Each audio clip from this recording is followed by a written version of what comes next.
بچوں کا اٹھنا بیٹھنا کن لوگوں کے ساتھ ہے؟ جو اللہ کے نبی صلی اللہ علیہ وسلم نے فرمایا ہے الانسان علی دین خلیلی فلینظر الی من یخالل، آدمی اپنے دوست کے اثرات لیتا ہے، دوست کے اثرات لیتا ہے، اپنے ہم نشین کا اثر لیتا ہے، اپنے ہم نشین کا اثر لیتا ہے۔ دیکھ لو اس کا ہم نشین کون ہے، اس کا اٹھنا بیٹھنا کیسا ہے۔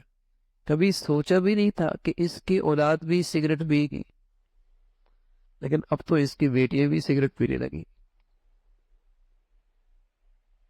کبھی اس کے خاندان میں اس کا تصور بھی نہیں تھا، لیکن کسی غلط ماحول سے، کسی غلط اٹھنے بیٹھنے کے ساتھ یہ بچہ ایسا ہو، تصور بھی نہیں تھا۔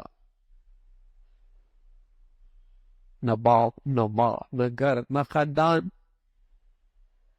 کہاں بیٹھتا ہے، کن کے ساتھ بیٹھتا ہے۔ یہ تو میں نے ہمارے معاشرے کے اندر ایک ہلکی چیز بتائی نا، اس سے آگے کی گندگیاں بھی ہیں، اس سے آگے کی گندگیاں بھی ہیں۔ تو اس کا ہم نشین کون ہے؟ اس لیے کہ جب آدمی بری صحبت میں بیٹھتا ہے تو شروع میں برائی دل سے نکلتی ہے، پھر برائی زندگی میں آ جاتی ہے۔ بری صحبت سے پہلے برائی دل سے نکلتی ہے، پھر برائی زندگی میں آ جاتی ہے۔ دیکھتا رہتا ہے، کرتے انہوں کو دیکھتا رہتا ہے، آہستہ آہستہ اس برائی کی شناخت اس کے دل سے نکلتی ہے، پھر برائی کرنے لگتا ہے۔ تو یہ دیکھا جائے کہ کن کے ساتھ۔ میرے عزیزوں، دولت کی بھی حفاظت کرتے ہیں، سونے کی بھی حفاظت کرتے ہیں، کاروبار کی بھی حفاظت کرتے ہیں، اپنے تجارتی سامان کی بھی حفاظت کرتے ہیں، اس لیے کہ یقین ہے کہ ان چیزوں سے نفع اٹھانا ہے۔ ارے میرے عزیزوں، اولاد تو وہ دولت ہے جس سے سب سے زیادہ نفع اٹھانا ہے، تو اس کی بھی حفاظت کرنے۔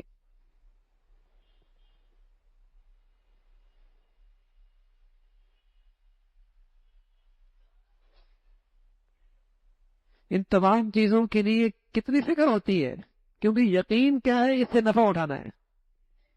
تو اولاد سے بھی تو بہت بڑا نفع اٹھانا ہے۔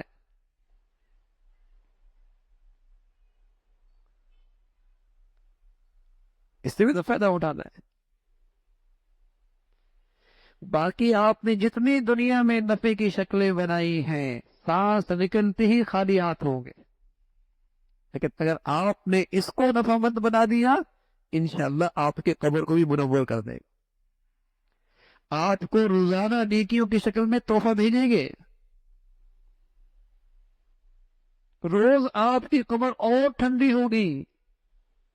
یہ تو وہ سرمایہ ہے۔ لیکن آج توجہ چاہیے، محبت بھی ہو، شفقت بھی ہو، خیر خائی بھی ہو،